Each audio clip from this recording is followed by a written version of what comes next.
अब हम समझेंगे कि पॉलीनोमियल इन वन वेरिएबल का मतलब क्या होता है। देखिए पॉलीनोमियल का मतलब आप समझ गए हैं, ऐसा कॉम्बिनेशन जिसके अंदर एक कांस्टेंट होगा और एक वेरिएबल होगा, दोनों होंगे। और वन वेरिएबल का मतलब क्या है, सिर्फ एक ही वेरिएबल होगा। जैसे कि एग्जांपल है 2x, तो इसमें वेरिएबल तो एक ही है, दैट इज x। यहाँ पे एक्स स्क्वायर प्लस 2x है, यहाँ पे हमारा वेरिएबल क्या है, x ही है।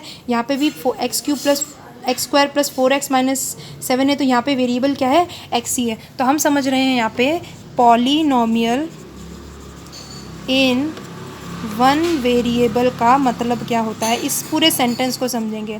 देखिए पॉलीनोमियल का मतलब आपको पता है, वन वेरिएबल का मतलब क्या है, सिर्फ एक ही वेरिएबल। और एक चीज़ ध्यान रखनी है कि वेरिएबल की जो पावर होगी, यानी कि देखिए यहाँ पे x की पावर क्या है, 1 ही है, राइट।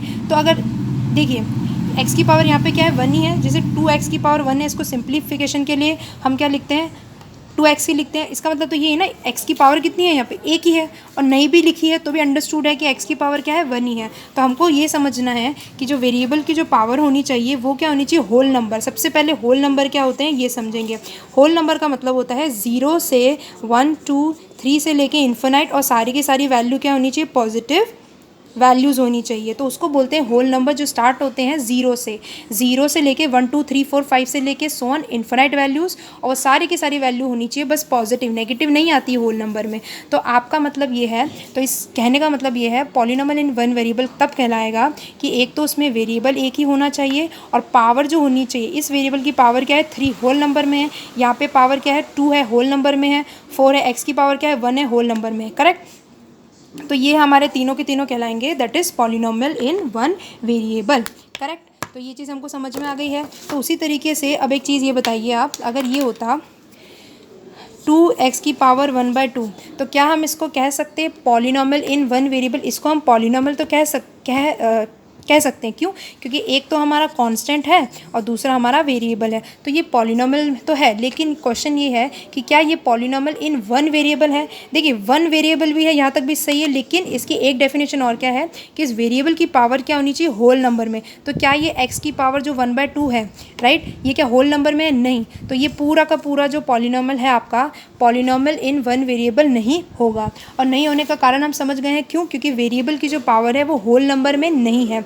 अगर होल नंबर में नहीं है तो वो क्या होगा, पॉलीनोमियल इन वन वेरिएबल नहीं होगा। यहाँ तक अब हम समझ चुके हैं। अब आगे बढ़ते हैं।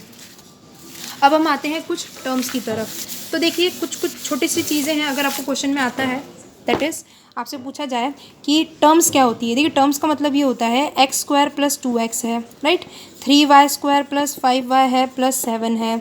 उस तरीके से तीसरी चीज़ है, तो यहाँ पे ये आपका क्या है, एक पॉलीनोमियल है, और क्या है, वन वेरिएबल भी है। तो अब इसको क्या बोलेंगे, ये एक पॉलीनोमियल है इन वन वेरिएबल। पॉलीनोमियल क्यों है, क्योंकि देखिए यहाँ पे एक कांस्टेंट है और यहाँ पे आपका एक वेरिएबल है। यहाँ पे भी देखिए आप, यहाँ पे भी क्या है, आपका एक कांस्टेंट भी है। मतलब ये पूरा का पूरा एक पॉलीनोमियल ही है। अब ये पॉलीनोमियल है और ये वन वेरिएबल वाला है, क्योंकि इसमें वेरिएबल एक है और वेरिएबल की पावर क्या है, यहाँ पे सब में देखिए आप होल नंबर में ही आ रही है, तो एक पॉलीनोमियल इन वन वेरिएबल है। अब हमको ये समझना है कि टर्म्स कितनी है। देखिए कितनी टर्म्स है, एक टर्म तो ये रही, ये दूसरी टर्म ये रही। तो एक्स स्क्वायर प्लस 2x के अंदर टर्म्स कितनी है, इस पूरे के पूरे पॉलीनोमियल में कितनी टर्म है, एक तो ये रही, दो ये रही। तो एक्स स्क्वायर और 2x आदि terms of this polynomial, correct. तो इसकी टर्म्स कितनी है, दो टर्म्स। इधर कितनी टर्म है, एक टर्म ये रही, दूसरी टर्म ये रही, तीसरी टर्म ये रही। तो इस पूरे अगर क्वेश्चन ये आता कि इस पूरे के पूरे पॉलीनोमियल में कितनी टर्म्स हैं, तो क्या होगा आंसर, एक पॉलीनोमियल ये, सॉरी एक टर्म ये रही, दूसरी ये रही, तीसरी ये रही, तो 3 टर्म्स। इसमें कितनी होगी, 1 2 3 4 टर्म्स। तो इस पूरे पॉलीनोमियल में कितनी टर्म है, तो क्वेश्चन क्या आएगा, ये बताइए इस पॉलीनोमियल में कितनी टर्म है। तो 1 2 3 4 है, इधर कितनी है, 3 है, इधर कितनी है, 2 है। तो यहाँ तक आई थिंक अंडरस्टूड है।